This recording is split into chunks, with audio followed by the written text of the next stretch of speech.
In today's video, I'm going to teach you how to use Digital ID in Adobe Acrobat DC. If you've ever needed to apply a secure, verifiable signature to a PDF, a Digital ID is what makes that possible. I'll walk you through creating one from scratch, explain what each choice means, and share a few best practices so you can use it confidently. Start by opening Adobe Acrobat DC. Once it's up, we're going to head into the preferences where Digital ID settings live. On Windows, go to the Edit menu and choose Preferences. On macOS, open the Acrobat menu and select Preferences. In the Preferences window, look to the left sidebar and click Signatures. This section controls everything related to signing, certificates, and identities. Under the heading called Identities and Trusted Certificates, click the button labeled More. A new dialog opens. On the left side, choose Digital IDs. This is where Acrobat lists any IDs already available on your system and where you can add a new one. Click Add ID. When prompted, choose a new digital ID. I want to create now, then click Next. This tells Acrobat that you want to generate a brand new credential rather than import an existing one. Next, choose where to store your digital ID.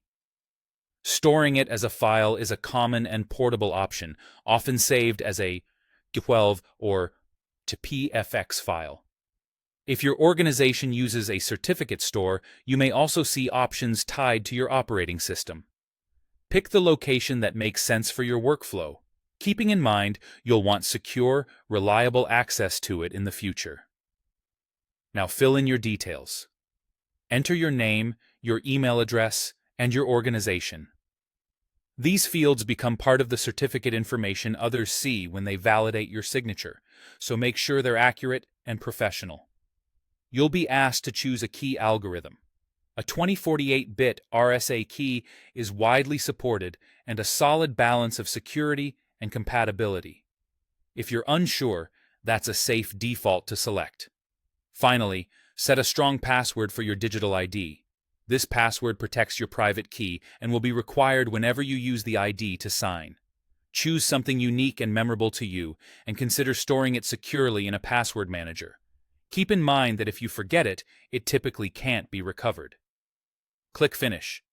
Your new digital ID now appears in the list within Acrobat. From here, you can use it whenever you sign or certify PDFs. If you saved it as a file, keep a secure backup in a safe location. That's it. You've created a digital ID in Adobe Acrobat DC and are ready to sign documents with confidence.